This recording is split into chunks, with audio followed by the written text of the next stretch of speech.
So good morning everyone. So in last lecture of bioprocess हम क्या discuss कर रहे थे आपका कॉन्टिन्यूस कल्चर। ठीक है, तो हमने क्या डिस्कस किया था आपका कॉन्टिन्यूस कल्चर। तो इसमें हमने डेरिवेशन की थी आपकी। ठीक है, तो कॉन्टिन्यूस कल्चर में हम क्या करते हैं, तो बेसिकली हमारा मोटिव क्या रहता है कि जो सेल्स हैं वो आपके एक्सपोनेंशियल फेज में रहे। ठीक है, so that was your continuous culture. ठीक है, तो जैसे इसमें हमने डिराइव किया था कि जो म्यू होता है, म्यू किसके इक्वल होता है, डी के। ठीक है, म्यू क्या था हमारा स्पेसिफिक ग्रोथ रेट और डी क्या था हमारा डाइल्यूशन रेट। ठीक है, तो जो कॉन्टिन्यूस कल्चर था उसके अंदर एक तो हमने डेरिवेशन में क्या निकाला था, what is your S sterile feed, S sterile feed. तो इसका फॉर्मूला क्या था, डी के s by mu max minus d. ठीक है, एक तो हमने ये डेरिवेशन की थी। ठीक है, और एक हमने निकाला था x sterile feed. X sterile feed का क्या फॉर्मूला था, y x s into s not minus s. ठीक है ना, तो एस क्या थी वो आपकी जो स्टेराइल फील्ड। ठीक है, तो यहां पर हमने पुट कर दिया था y x s s not minus d के s by mu max minus d, यही किया था हमने। ठीक है, अब इस केस में जो डी था, डी क्या होता है डाइल्यूशन रेट, और डाइल्यूशन रेट क्या होता है आपका फ्लो रेट बाय वॉल्यूम। ठीक है, flow rate by volume. Dilution क्या होता है आपका फ्लो रेट बाय वॉल्यूम। ठीक है, डाइल्यूशन रेट क्या होता है आपका flow rate by volume.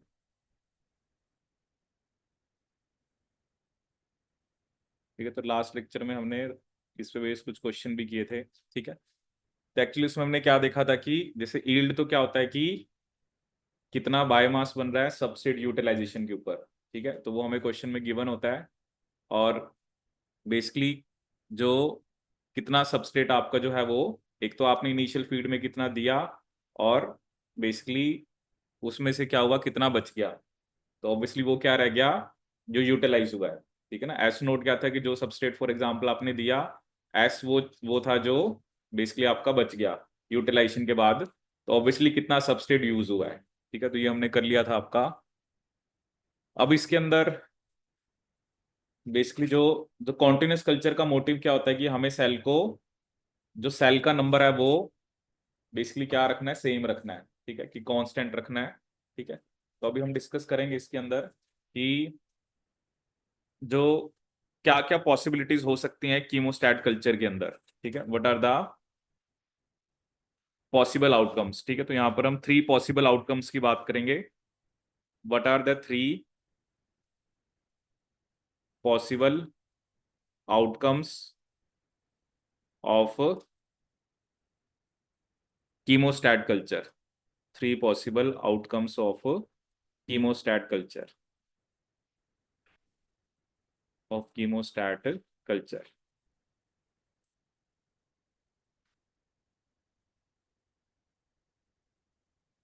3 possible outcomes of chemostat culture. तो उसको हम जैसे ग्राफिकली शो करते हैं कि देखो पहले तो आपको बेसिकली जो ग्रोथ करानी होती है वो बैच वाइज ही करानी होती है। पहले हम ग्रोथ कैसे कराते हैं, बैच वाइज फैशन में। ठीक है, तो जैसे मान लीजिए यहाँ पर हमने ग्राफ बनाया number of cells versus time. ठीक है, इधर वाई एक्सिस पे आपके क्या है, नंबर ऑफ सेल्स हैं, और वाई एक्सिस पे और एक्स एक्सिस पे फॉर एग्जांपल आपने क्या बनाया, योर टाइम। ठीक है, तो हम किसके बीच में ग्राफ ड्रॉ कर रहे हैं, आपका number of cells versus time के बीच में। ठीक है, तो यहां पर हमने लिखा number of sales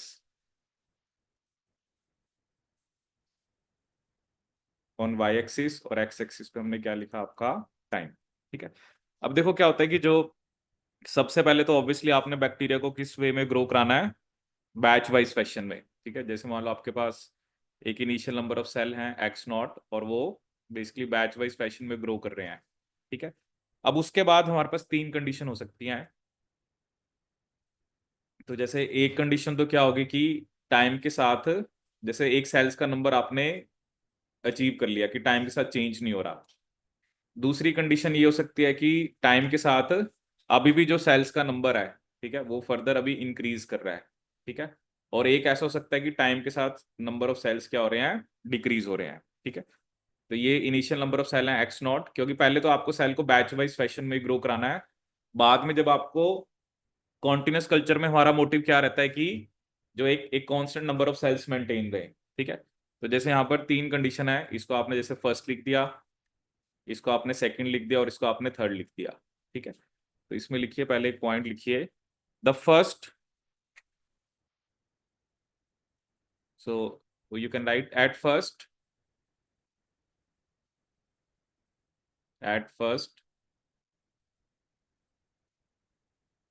growth is allowed, growth is allowed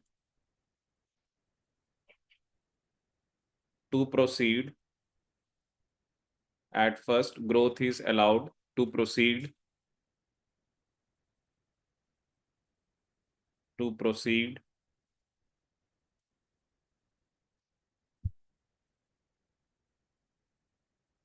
batch wise, proceed batch wise without addition of medium, without addition of medium,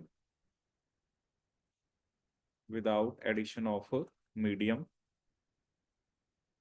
क्योंकि स्टार्टिंग में तो आप उसको बैच वाइज, क्योंकि स्टार्टिंग में तो एक बार आपको एक नंबर ऑफ सेल्स अटेन करने पड़ेंगे, क्योंकि उसके बाद हमें सेल्स को वो नंबर सेम रखना है। ठीक है। सो तो पहले तो आपने उसको कुछ एडिशन नहीं करना मीडियम का। ठीक है। Then comma, then when the flow of medium is started, then when the flow of medium is started, comma, comma, the outcome of the culture, the outcome of the culture, of the culture will be any one of the, or will be one of the three possibilities जो मैंने आपको show करी। क्योंकि starting में तो आपने उसको batch wise run करना है, उसके बाद हम क्या करते हैं कॉन्टिन्यूस कल्चर में, मैंने आपको बताया था कि आप मीडियम को रिमूव करते हो। ठीक है। ऑब्वियसली जितने मीडियम को आप रिमूव कर रहे हो उतना ही मीडियम आपने क्या करना होता है, ऐड करना होता है। ठीक है, ताकि वॉल्यूम सेम रहे। जैसे होता है ना कॉन्टिन्यूस में क्या होता है कि अगर आप फॉर एग्जाम्पल 1 लीटर रिमूव कर रहे हो, ठीक है, तो आप 1 लीटर ही फ्रेश मीडियम ऐड कर रहे हो। ठीक है।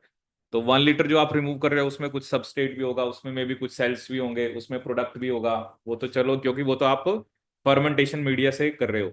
बट ये जो 1 लीटर आप दे रहे हो इसके अंदर क्या होंगे, आपके न्यूट्रिएंट्स होंगे। ठीक है।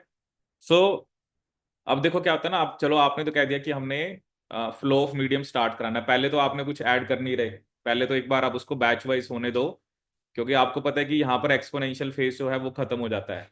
सो वी वांट कि सेल्स जो है वो उतना ही नंबर है, क्योंकि नॉर्मली तो जब हम बैच कल्चर की बात करते हैं तो हम क्या कहते हैं कि पहले बैक्टीरिया का नंबर इंक्रीज करता है, फिर आपका स्टेशनरी फेज आ जाता है, फिर डेथ फेज आ जाता है, क्योंकि फिर तो सेल्स का नंबर कम होने लग जाता है ना, क्योंकि जो मीडिया के अंदर न्यूट्रिएंट्स हैं वो सारे के सारे डिप्लीट हो गए। ठीक है। बट अभी आप क्या चाहते हो कि सेल्स जो है वो, मतलब जो एक स्पेसिफिक नंबर है उसको आप मेंटेन करना चाहते हो। ठीक है। अब वो तो चलो अभी देखते हैं कि कैसे मेंटेन होता है, क्योंकि पॉसिबिलिटी क्या हो सकती है कि मेंटेन, क्योंकि हमारा मोटिव ये है कि हमें मेंटेन करना है।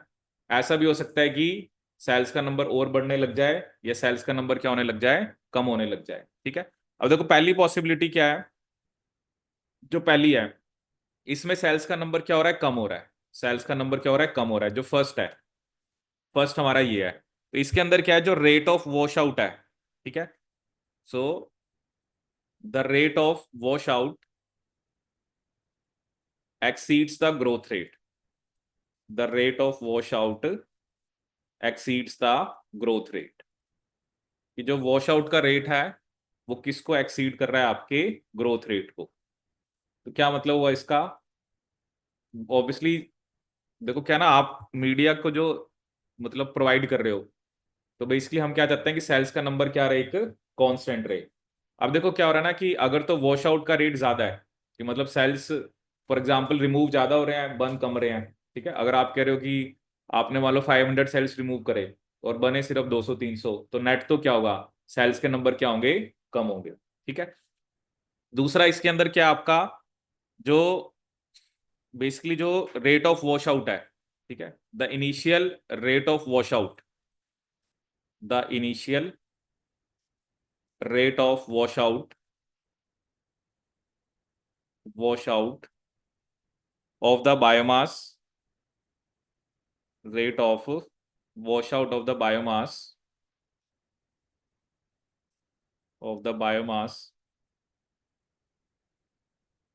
exactly balances the growth rate, exactly balances the growth rate, कि वो एग्जैक्टली बैलेंस कर दे किसको, ग्रोथ रेट को।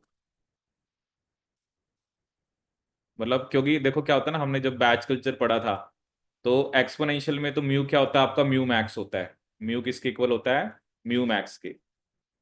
तो ऑब्वियसली जो, क्योंकि हमने कहा ना कि mu is equal to d, तो मैक्सिमम जो रेट है सेल्स की फॉर्मेशन का, और रेट ऑफ रिमूवल भी अगर उतना ही हो, तब क्या होगा, तब सेल्स का नंबर क्या होगा, वो टाइम के साथ चेंज नहीं हो रहा, ठीक है। देखो क्या होता है ना, हमारे जब भी मैंने आपको देखा फर्मेंटेशन में हमारे दो मोटिव होते हैं, या तो आपको सेल्स चाहिए, ठीक है, मतलब आपको सेल्स की ग्रोथ करानी है, या आपको प्रोडक्ट चाहिए।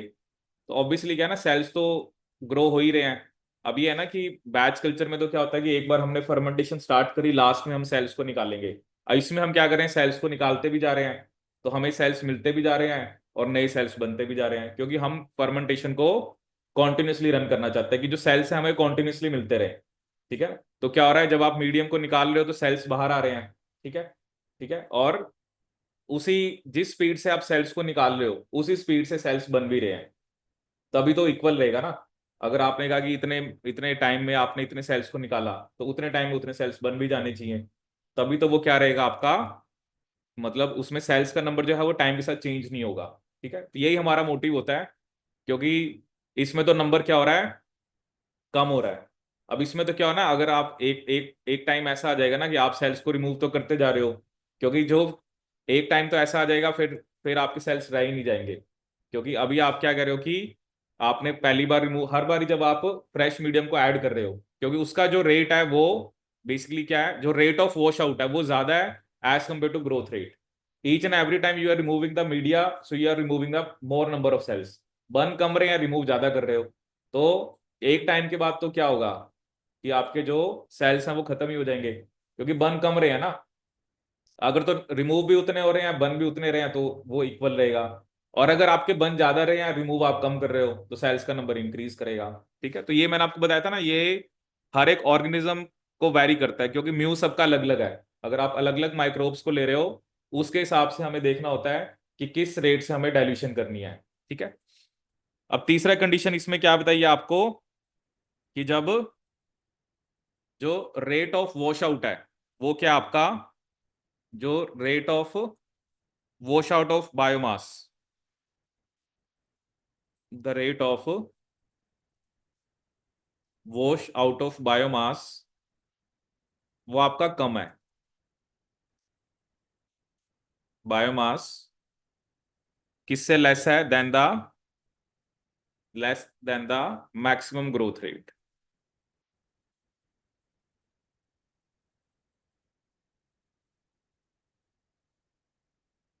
ठीक है। कि मैक्सिमम जो ग्रोथ रेट है उससे, मतलब इसको तो चलो म्यू मैक्स बोल देंगे, कि जो म्यू है वो आपका बेसिकली क्या है, म्यू मैक्स से कम है, ठीक है। अगर म्यू मैक्स से कम है तो क्या होगा उस केस के अंदर आपका,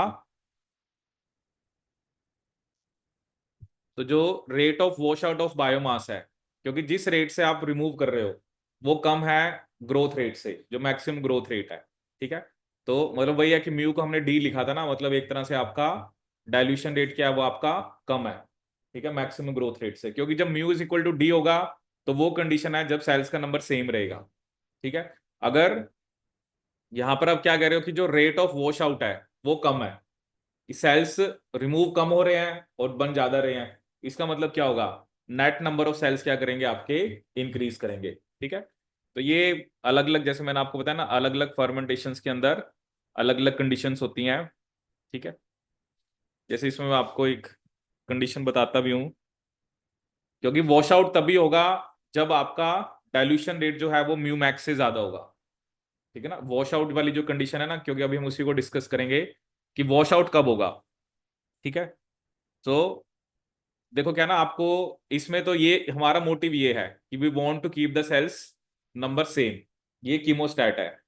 ना हम चाहते हैं कि ज्यादा हो, ना हम चाहते हैं कम हो। कम होंगे तो बेसिकली क्या होगा, आपका वॉश आउट होगा। ठीक है, जैसे इसमें हम लिखते हैं आपका, सो अगर तो वो कंडीशन की बात करते हैं जब लॉस ऑफ सेल्स हो रहा है, the condition of loss of cells, the condition of loss of cells occur at, or the condition of loss of cells at steady state occurs, at steady state occurs when d is greater than mu max। d जो है वो mu max से क्या होता है, आपका ज्यादा होता है। ठीक है, अब देखो अगर हम बात करें कंडीशन ऑफ वॉश आउट की, कंडीशन ऑफ वॉश आउट।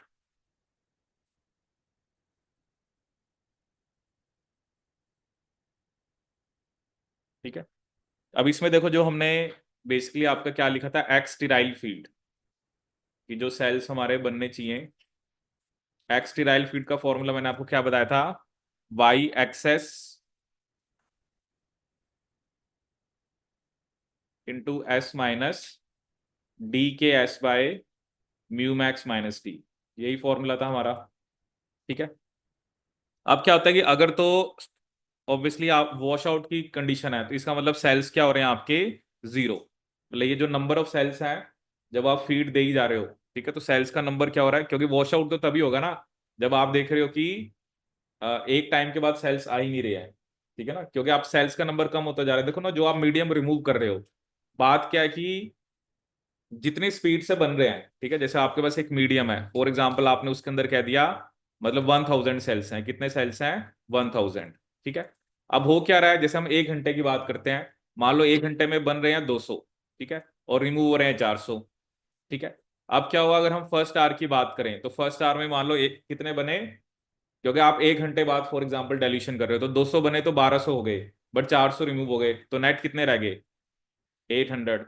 अब अगले 1 घंटे में और कितने बन रहे हैं, फॉर एग्जाम्पल वो 200 ही बन रहे हैं, रिमूव आप कितने कर रहे हो, 400, तो कितने हो गए ये, 600।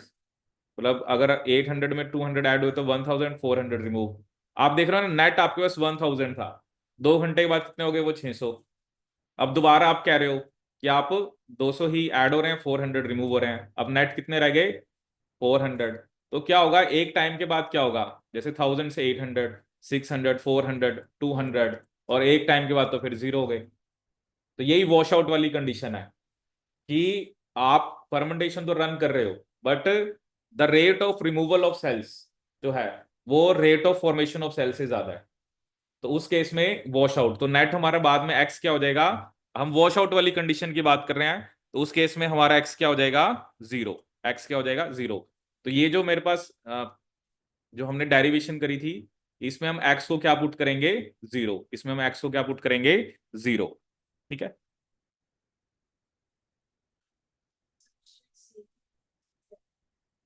नहीं अलग अलग है, नहीं सबस्ट्रेट को यूज करके बायोमास बनाएगा ना वो। देखो एट ए टाइम मैंने आपको बताया था ना, आप क्या चाहते हो, जैसे हमने यहाँ पे लिखा है वाई एक्स बाय एस, इसका मतलब क्या है, सबस्ट्रेट को यूज करके बायोमास बन रहा है। अगर मैं लिख दूंगा वाई पी बाय एस, इसका मतलब है कि देखो सबस्ट्रेट तो चाहिए ना, सबस्ट्रेट से आप प्रोडक्ट बना रहे हो। अब एट ए टाइम जो फर्मेंटेशन होती है ना, उसमें आपका मे भी, चलो दोनों भी मोटिव हो सकते हैं, बट एट ए टाइम आपको देखना पड़ता है ना, आपको सेल्स का नंबर बढ़ाना है और या आपको प्रोडक्ट बनाना है।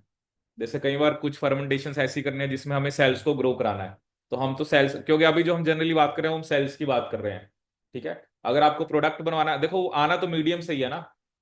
ठीक है। अब क्या होता है, जैसे अभी हम आगे डिस्कस करेंगे कि कई बार कुछ ऐसी कंडीशन होती है कि अलग अलग टाइप है, जैसे हम फैट बैच कल्चर पढ़ेंगे तो वो पढ़ेंगे वो हम किस लिए करते हैं। ठीक है ना, कई बारी अलग अलग फर्मेंटेशन के अलग अलग मोटिव होते हैं, उसमें क्या होता है ज्यादा सबस्ट्रेट इकट्ठा दे देते हैं ना, तो इनहिबिशन हो जाती है, तो फर्मेंटेशन होती नहीं है, फिर हमें फैट बैच करना पड़ता है। वो फिर आपकी कंडीशंस होते हैं ना, वो आपको याद रखनी पड़ेंगी।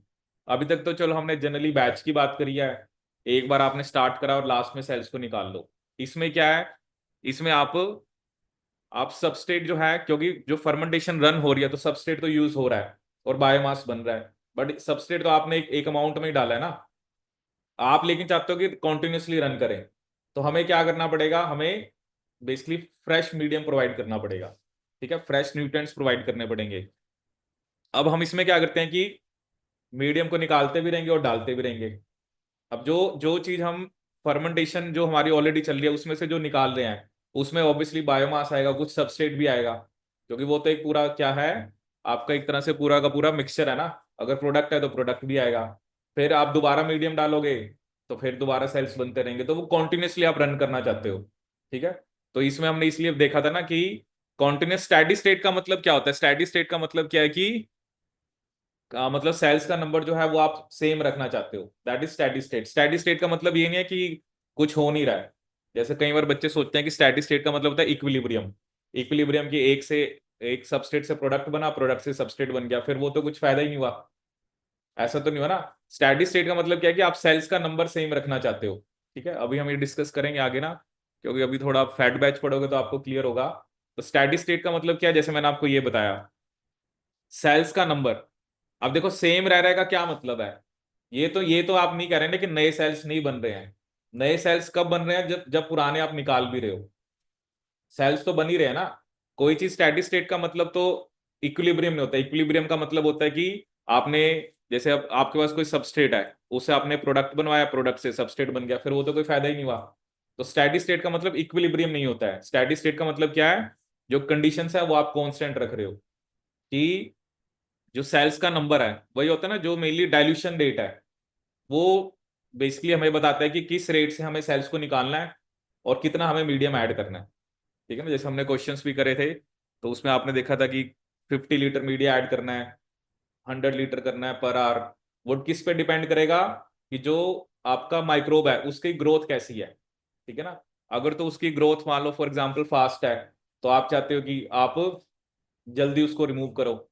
अगर उसकी स्लो है तो ज्यादा टाइम में भी रिमूव कर सकते हो, क्योंकि दोनों चीजें एक साथ करनी है, रिमूवल करना है तो एडिशन भी करना है। अगर आपने 5 लीटर रिमूव करा है तो 5 लीटर उसी टाइम ऐड करना है। ठीक है, क्योंकि इसमें हम वॉल्यूम कहते हैं कांस्टेंट रहती है, वॉल्यूम नहीं चेंज होती। बैच कल्चर में भी वॉल्यूम नहीं चेंज होती, एक बार आपने फर्मेंटेशन स्टार्ट कर दी उसके बाद आपने कुछ नहीं ऐड करना। इसमें आप ऐड तो कर रहे हो बट रिमूव भी कर रहे हो। ठीक है, जैसे एक मैंने आपको बताया सेमी बैच, उसमें हम या तो इन करते हैं या आउट करते हैं। ठीक है, जो फैट बैच पढ़ेंगे उसमें सिर्फ हम इन करते हैं, उसमें हमें सिर्फ मीडिया को ऐड करना होता है। ठीक है। सो वॉश आउट वाली कंडीशन में वो क्या कह रहा है कि एक्स क्या हो जाएगा आपका, जीरो। अगर हम एक्स को जीरो पुट करेंगे तो क्या आएगा, अगर हम यहाँ पे एक्स को क्या पुट कर दें, जीरो, तो तो इसका मतलब क्या है कि जीरो पुट कर दिया तो y x s into s not minus d के s by mu max minus S.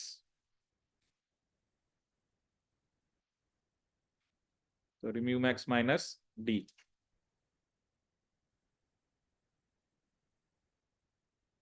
मैंने एक्स को जीरो पुट कर दिया ना, एक्स का फॉर्मूला हमने यही लिखा था कि नहीं। आपको देखो फॉर्मूले याद करने पड़ेंगे, क्योंकि इसमें सारे फॉर्मूले हैं। Through out bio process engineering you will come across formulas. अगर आपको फॉर्मूले याद नहीं है आपका क्वेश्चन नहीं होगा।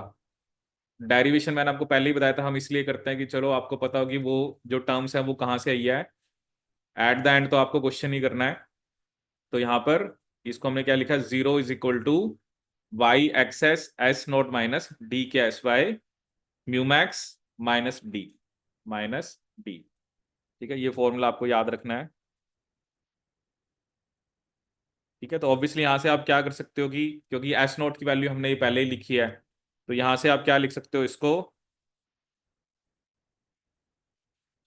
तो ऑब्वियसली इसको आप सॉल्व भी कर सकते हो कि 0 is equal to y x by s s not minus d के s by mu max minus d. ठीक है, तो यहाँ से मतलब एक तरह से आप जो भी, अगर आपको इसको जैसे आप उस तरफ लेके जा सकते हो। ठीक है, तो ये क्या आ जाएगा, वाई एक्स एस इंटू, क्योंकि इसको भी वाई एक्सेस से मल्टीप्लाई करना पड़ेगा। ठीक है, वो तो चलो आप करोगे तो मतलब ये उधर चला गया, इज इक्वल टू डी के एस बाय, ये तो वही आ जाएगा हमारे पास वैसे ना, जो हमने एस नोट की वैल्यू, एस नोट भी मतलब वही आ रहा है आपका जो हमने एस की वैल्यू लिखी थी, क्योंकि वाई एक्सेस से तो कैंसिल हो जाएगा। तो एस नोट कितना आ गया आपके पास, कितना आ गया आपके पास, डी के s by mu max minus D. देखो ये एस नोट की वैल्यू ही आ गई आपके पास।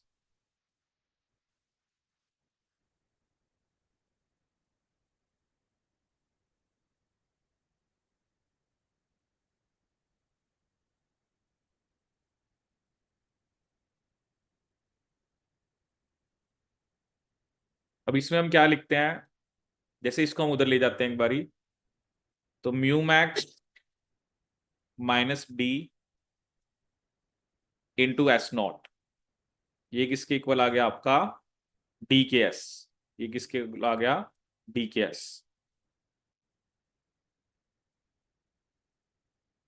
और इसको हम, या इसको ऐसे लिख सकते हैं कि mu max into s not minus d s not is equal to d के एस। या इसको हम क्या लिख सकते हैं, mu max into s not is equal to आपका, यहाँ पे चलो ये डी कॉमन आ जाएगा उधर, और के एस प्लस एस नॉट।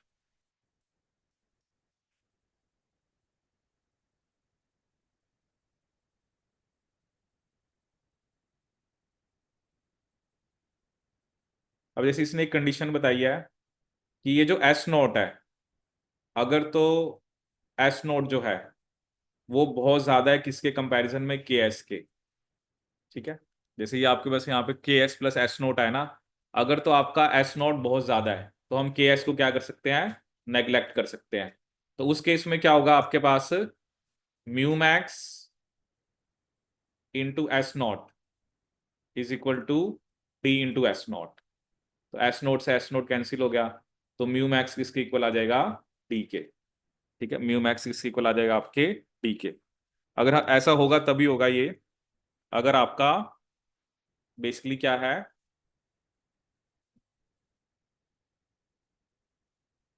अगर के एस क्या है, बहुत कम है as compare to s naught. ठीक है, तो ये होते हैं नियर वॉश आउट कंडीशन, इसे हम क्या बोलते हैं, near wash out.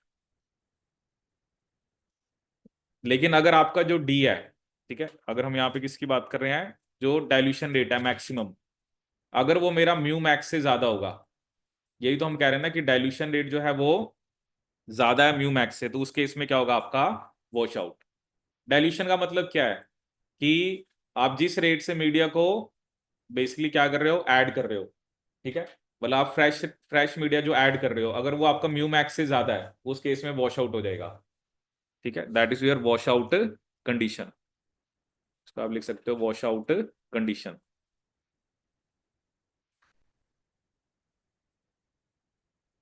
Wash out condition. देखो क्या ना, अगर तो बेसिकली यहाँ पर बात हो रही है डाइल्यूशन रेट की, जिस रेट से आप मीडियम को ऐड कर रहे हो। ठीक है, अगर तो वो बेसिकली म्यू मैक्स के इक्वल है, या जो भी मैक्सिमम है रेट है उसके इक्वल है, तो उस केस में तो सेल्स का नंबर क्या होगा, वो टाइम के साथ चेंज नहीं होगा। ठीक है, अगर डाइल्यूशन रेट अगर आपका ज्यादा है, तब आपका सेल्स का नंबर कम होगा और एक टाइम पे वॉश आउट हो जाएगा। और अगर डाइल्यूशन का रेट कम है as compare to the maximum growth rate, उस केस में सेल्स का नंबर इंक्रीज होगा। ठीक है, लेकिन आपको ये फॉर्मूले याद रखने पड़ेंगे। ठीक है, तो ये मेरे लिए आपको इसके अंदर ध्यान रखना है।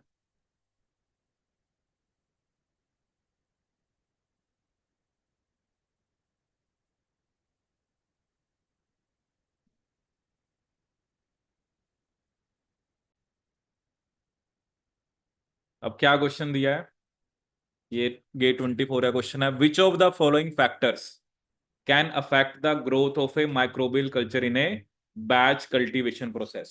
ठीक है, देखो जब भी आप कोई मीडियम में कराते हो तो आपको पता होता है कि ये माइक्रोब इस पीएच पे बेस्ट ग्रो करता है, क्योंकि वो आपको पता होना चाहिए ना, तभी आप फर्मेंटेशन का मीडिया किस टाइप का उसको मीडियम चाहिए, किस टाइप का सबस्ट्रेट चाहिए। तो पीएच मैटर करेगी, ऑस्मोलैरिटी मतलब कि कितना आप मतलब सबस्ट्रेट जो दे रहे हो, या मतलब जो भी ऑस्मोलैरिटी मतलब ओवरऑल जो मीडियम की ऑस्मोलैरिटी बनेगी, what is the substrate concentration, ये भी मैटर करेगा। अब देखो ये है ना जो सबस्ट्रेट फीड रेट, देखो सबस्ट्रेट तो आपने देना ही नहीं दोबारा, बैच के अंदर तो आप दोबारा नहीं देते ना, बैच में तो मैंने आपको क्या कहा है, एक बार जो आपने देना है दे दो, उसके बाद आपने कुछ देना ही नहीं है। तो सबस्ट्रेट फीड रेट तो कोई बात नहीं बनी ना। फीड रेट तो ये होता है कि वो बात हम करते हैं कॉन्टिन्यूस के अंदर, कि जब आपने सबस्ट्रेट दोबारा देना है, किस रेट से देना है वो डिपेंड करता है कि स्पेसिफिक ग्रोथ रेट क्या है माइक्रोब का। तो बैच कल्चर के अंदर सबस्ट्रेट फीड रेट जो है वो मैटर नहीं करेगा, बिकॉज आपने सबस्ट्रेट दोबारा देना ही नहीं है, आपने एक बार जो देना है वो दे दिया। जैसे अभी मैं आपको एक कंडीशन पढ़ाऊंगा, क्या होता है ना, जिन कई कई कुछ टाइप की ऐसी फर्मेंटेशन होती हैं जिसमें अगर आप ज्यादा सबस्ट्रेट देते हो, मतलब ऑब्वियसली आप चाहते हो कि सेल ज्यादा से ज्यादा बने ना, अगर आपने ज्यादा सबस्ट्रेट दिया तो सेल्स ग्रो ही नहीं करेंगे या फर्मेंटेशन होगी नहीं। उस केस में फिर हम फैट बैच कल्चर करते हैं। अभी हम आगे फैट बैच पढ़ेंगे ना, तब हम ये कहेंगे अगर ऐसी प्रॉब्लम है कि आप जो माइक्रोब है ज्यादा सबस्ट्रेट उसके लिए इनहिबिटरी है, ज्यादा सबस्ट्रेट आप दोगे तो वो उसको, या मतलब कुछ भी हो सकता है क्योंकि आपने प्रोडक्ट बनवाना है, ये सेल्स को ग्रो कराना जो भी है, कुछ ऐसी फर्मेंटेशन होती हैं जिसमें हाई सबस्ट्रेट अगर आप देते हो तो फर्मेंटेशन होगी नहीं। तो इन दैट केस हम क्या करते हैं, पहले हम थोड़ा सबस्ट्रेट देंगे, फैट बैच में हम क्या करते हैं, फिर जब वो यूज हो गया फिर और देते जाएंगे, फिर और देते जाएंगे, तो वो फैट बैच में हम करेंगे। ठीक है, तो इसके अंदर हम सबस्ट्रेट फीड रेट की तो बात ही नहीं करेंगे, जब आपने देना ही नहीं है तो फीड रेट की क्यों बात करनी है। ठीक है, तो इसमें ए बी और सी तीनों क्या आपके करेक्ट है। अब दूसरा क्वेश्चन क्या है, कहता है जब complete cell wash out condition होगी कीमोस्टैट में, जब आप स्टीराइल फीड दे रहे हो, स्टीराइल फीड का मतलब क्या है, उसमें सिर्फ आप मीडियम दे रहे हो। सो कौन सी स्टेटमेंट इज और आर करेक्ट है। पहली स्टेटमेंट है कि बायोमास कंसंट्रेशन है वो मैक्सिमम होगी, ये सही है गलत है। कैसे सही है, वॉश आउट में तो सेल्स ही नहीं होंगे रिएक्टर में, वॉश आउट हो गया तो सेल तो खत्म ही हो गए बाहर रिएक्टर से, तो मैक्सिमम कैसे बोलेंगे हम। जब आप जैसे मैक्सिमम आपके पास 1000 थे, जैसे मैंने आपको एग्जांपल दिया, जब आप रिमूव कराते जा रहे हो तो कम होते जा रहे हैं, और वॉश आउट पे तो सेल्स ही नहीं है, वॉश आउट पे सेल्स ही नहीं है, तो इसका क्या मतलब है, ये तो गलत है कि बायो रिएक्टर में बायोमास कंसंट्रेशन जो है वो मैक्सिमम होगी। दूसरा उसने क्या लिखा कि जो सबस्ट्रेट कंसंट्रेशन है एग्जिट स्ट्रीम के अंदर वो कम होगी इनलेट से, या जो एग्जिट स्ट्रीम में है और इनलेट स्ट्रीम में क्या होगी, इक्वल होगी। अब आप देखो, अब आप वॉश आउट कर रहे हो, सेल्स तो खत्म हो गए, अब सबस्ट्रेट किसके लिए दे रहे थे आप, सेल्स के लिए, तो सेल तो है ही नहीं, तो उसको यूज कौन करेगा, तो जितना आ रहा है उतना ही बाहर आ रहा है। वॉश आउट पे जब वॉश आउट हो गया, देखो क्या ना, आपने क्या लिखा था y(x/s), कि सबस्ट्रेट को कौन यूज कर रहे हैं, सेल्स यूज कर रहे हैं, तभी तो उसको यूज करके वो ग्रो कर रहे हैं। अब जब वॉश आउट है, वॉश आउट है तो मतलब सेल्स है ही नहीं, अब जब सेल्स ही नहीं है तो सबस्ट्रेट को यूज कौन करेगा फिर, तो जितना आप अगर दोगे उतना ही बाहर आ जाएगा।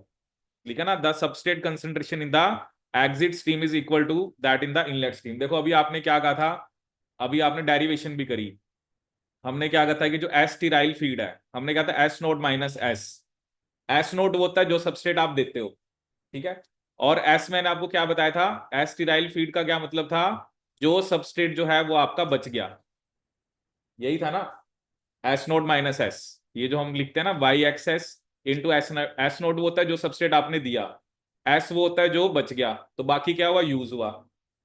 अभी जो आपने डेरिवेशन करी उसके अंदर एस नोट एस, पहले हमने जो एस टीराइल फीड थी वो कितनी निकाली थी, वो था आपका d(k)s/, म्यू मैक्स माइनस, क्या था, म्यू मैक्स माइनस डी, यही था ना।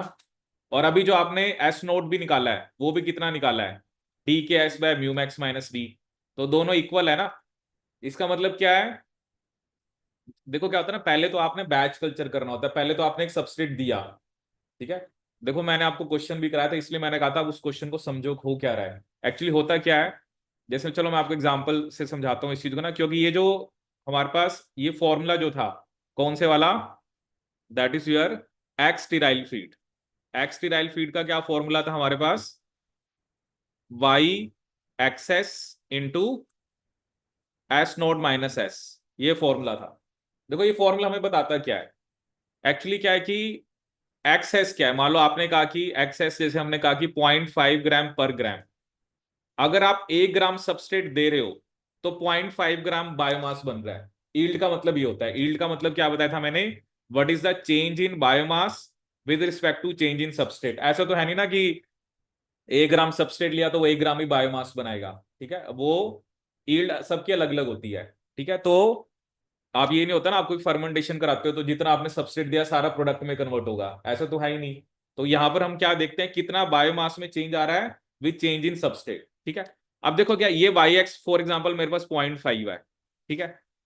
अब क्या हुआ, एस नोट फॉर एग्जाम्पल आपने दिया 10, जो भी है 10 ग्राम पर लीटर या जो भी है, और मान लो एस मेरा जो बच गया, एस जो है वो है 2, ठीक है। अब इसका क्या मतलब है कि एस नोट जो दिया था वो था इनिशियल 10, और एस क्या है जो आपका बच गया, तो यूज कितना हुआ 8, तो 0.5 इंटू 8, तो ये कितना हो गया आपका, जैसे 4, जो 4 ग्राम आपका सेल्स बने।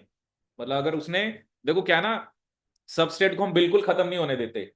आपको पता है कि जो आपके सेल्स हैं वो 1 घंटे के अंदर for example 8 gram substrate use कर रहे हैं, तो आपको 8 ग्राम भी प्रोवाइड करना पड़ेगा। वही है ना, वही आपको बेसिकली क्या करना पड़ेगा, S8 है। देखो स्टार्टिंग में तो आपको बैच कल्चर रन करना है। बैच का मतलब क्या है, आपने स्टार्टिंग में 10 ग्राम दे दिया, अब आपको पता है कि जब वो बेसिकली पहले तो बैक्टीरिया एक्सपोनेंशियली ग्रो करे, अब सबस्ट्रेट खत्म होने वाला है, हम ये नहीं चाहते ना कि बिल्कुल खत्म हो जाए। आपको पता है कि 1 घंटे के अंदर या जो भी उसका ग्रोथ रेट है, जितना भी वो यूटिलाइज कर रहा है, मान लो वो 8 ग्राम यूज कर रहा है, तो आपको स्टेराइल फीड में 8 ग्राम प्रोवाइड करना है, ठीक है, पर लीटर। अगर आपका मान लो 10 लीटर है तो 80 ग्राम दोगे, ताकि वो सेल्स उसको यूज करे। तो एस नोट माइनस एस वो होता है जो सबस्ट्रेट वो क्या कर रहा है, एस नोट वो है जो आपने इनिशियली दिया था जब आपने बैच कल्चर कराना था। एस स्टीराइल फीड का मतलब क्या है, जब आपने कॉन्टिन्यूस कल्चर करना स्टार्ट किया तो इतनी अमाउंट आप दे रहे हो, ठीक है, क्योंकि वो इतनी ही यूज कर रहे हैं, ठीक है, इतनी ही वो क्या कर रहे हैं आपका यूज कर रहे हैं, ठीक है। तो अब वही है ना, अगर तो वॉश आउट हो गया तो जितना बेसिकली आपने, अब जितना भी आप दे रहे हो, क्योंकि ये एस्टिराइल फीड है, जितना आप दे रहे हो उतना ही बाहर आता जाएगा, क्योंकि सेल्स तो यूज ही नहीं कर रहे ना। आपने 8 ग्राम दिया, 8 ग्राम बाहर। मतलब वो तो मैं वैसे आपको समझाने के लिए दे रहा हूँ, क्योंकि वो आपको सब देखना पड़ता है ना कि आपका फर्मेंटर का साइज कितना है। क्योंकि ये नहीं होता ना हम 1 लीटर दे रहे हैं, कई जगह आप क्वेश्चन आपने करे उसमें आप 50 लीटर दे रहे हो, किसी में आप 100 लीटर्स दे रहे हो, 100 लीटर रिमूव कर रहे हो, एक तो हम स्मॉल स्केल की बात कर रहे हैं, 1 लीटर रिमूव करना, 1 लीटर ऐड करना। But when you are doing this chemostat और continuous culture at large level, क्योंकि 1-1 लाख लीटर के फर्मेंटर हैं, अब 1 लाख में से 1 लीटर थोड़ा निकालेंगे। 1 लाख में से उनको पता है कि हमने इतने टाइम के बाद इतने लीटर निकालना है, हमने 1000 लीटर निकालना है, तो 1000 लीटर आपको ऐड भी करना पड़ेगा, ठीक है। तो ये जो एस नोट माइनस एस हमें क्या बताता है, एक बार तो आपको देखो स्टार्टिंग में तो आपको बैच कल्चर ही करना पड़ेगा। यही होता है ना, सबसे पहले चाहे कोई भी फर्मेंटेशन है, चाहे कॉन्टिन्यूस है, पहले आपको सेल को 1 नंबर तक ग्रो कराना है। उसके बाद यू वांट कि वही सेल्स का नंबर रहे, उसके लिए आपको क्या करना पड़ेगा, वही सेल्स का नंबर रखने के लिए आपको क्या करना पड़ेगा, मीडियम प्रोवाइड करना पड़ेगा, और you have to remove cells. Cells जो होंगे वो मीडियम के थ्रू क्या हो जाएंगे, रिमूव, ठीक है। सो अगर स्टेराइल फीड है तो क्या स्टेटमेंट करेक्ट है आपकी, substrate concentration in the exit stream is equal to that in the inlet, क्योंकि सेल्स है ही नहीं ना जिन्होंने यूज करना था। क्योंकि जितना आप मीडियम दे रहे हो, आपने कहा कि मैंने 50 लीटर दिया, 50 लीटर रिमूव कर रहे हो, यूज तो कुछ हो ही नहीं रहा है। जब यूज ही नहीं हो रहा तो फिर वो वॉश आउट है। अदरवाइज जब नॉर्मली फर्मेंटेशन चल रही है तो वो यूज करेंगे, ठीक है। इसलिए जब आप मीडियम को बाहर निकालोगे उसमें सबस्ट्रेट कम होगा, क्योंकि वो तो यूटिलाइज कर लिया सेल्स ने, सेल्स ज्यादा होंगे, और जो नया मीडियम ऐड करोगे उसमें ऑब्वियसली सबस्ट्रेट ज्यादा होगा। बट जब आपके सेल्स है ही नहीं, तो सबस्ट्रेट जितना आप दे रहे हो उतना बाहर आता जाएगा। ठीक है ना, जब भी आपकी क्या अचीव हो जाएगी, वॉश आउट कंडीशन।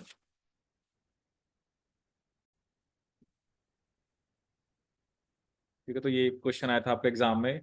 एक फर्मेंटर जो है उसको आपने फिल करा with medium at a rate of 1 litre per minute। A leak develops at the bottom of fermenter when the medium in the fermenter reaches 200 litre. कि जब उसकी वॉल्यूम 200 लीटर्स होगी तब जाके क्या स्टार्ट हुई, लीकेज स्टार्ट हुई। और वो कह रहा है कि जो रेट ऑफ मीडियम लीकेज है वो कितना है आपका, 2T लीटर per minute। ठीक है, so where T is the time at which the leak begins. ठीक है, सो वो पूछ रहा है कि what is the volume of fermenter after 10 minutes of leakage. ठीक है, अगर वैसे तो हम सिंपल सोचें कि क्योंकि 10 मिनट में ऐड तो 10 लीटर ही होगा, ऐड तो 10 लीटर ही होगा ना, क्योंकि आप 1 लीटर 1 मिनट में ऐड हो रहा है। लेकिन ये जो लीकेज का टाइम है ना, जैसे इसमें क्या होगा, T1 है तो 2 लीटर, T2 है तो 4 लीटर। इसमें क्या होता है ना, इसको हमें इंटीग्रेट करना पड़ता है। ठीक है, जब इस टाइप का आता है ना, क्योंकि अगर आप वैसे सॉल्व करोगे तो आंसर थोड़ा डिफरेंट आएगा।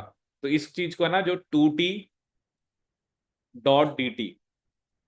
ठीक है, क्योंकि टाइम के साथ, क्योंकि ये टाइम जो है ना ये वेरिएबल है, जैसे हम इंटीग्रेशन में करते हैं ना, ये चीज वेरिएबल है कि टी जो है वो चेंज हो रहा है कि T1 T2। और हमने इसको क्या लेना है, 0 to 10। तो 2 हमारा कॉमन आ गया। ठीक है, अब इंटीग्रेशन ऑफ टी, ऑब्वियसली यहाँ पर फॉर एग्जांपल T⁻1 है, क्योंकि T⁻x जो भी लगा लो आप, तो T.dt, तो 0 to 10। अब इसमें आपने जैसे फॉर्मूला भी देखा था कि अगर x⁻n.dx है तो उसको हम क्या लिखते हैं, x⁻n+1/n+1। ठीक है, अब यहाँ पर अगर आप देखोगे तो जो, अगर ऑब्वियसली यहाँ पे चलो टी की पावर आपका क्या है, हमने यहाँ पे 1 ही है, तो इसको अगर हम सॉल्व करेंगे तो क्या आएगा हमारे पास, T²/2। ठीक है, अब आपने कहा कि जो फाइनल माइनस इनिशियल करते हैं तो जीरो का तो चलो जीरो ही आएगा। ठीक है, तो 2 × T²/2, तो टी हमारा यहाँ पे 10 मिनट है, तो 2 × 10⁻² तो ये कितना आ गया आपका, 100। मतलब जो लीकेज होगी वो 100 लीटर होगी 10 मिनट के अंदर। और ऐड कितना हो रहा है, 10। जैसे 200 था ना, मतलब 10 मिनट के अंदर आपका 100 लीटर तो रिमूव होगा, क्योंकि ये लीकेज वाला है। और 1 लीटर 1 मिनट में ऐड हो रहा है, वो तो सेम ही है। कितना ऐड हुआ, 10 लीटर ही। तो नेट आंसर कितना आ गया हमारे पास, 110 लीटर। जो वॉल्यूम होगी मीडियम की, वो आफ्टर 10 मिनट ऑफ लीकेज कितनी होगी, 110 लीटर। इसको आपको इंटीग्रेशन से सॉल्व करना पड़ेगा। वैसे सॉल्व करते हैं ना तो फिर जैसे जैसे हमने पहले भी ट्राई करा था, तो वैसे क्या रहा है, अगर 2+4+8+16, ठीक है, +32, नहीं 16, सॉरी कितना आ रहा था, कितना आएगा इसके बाद,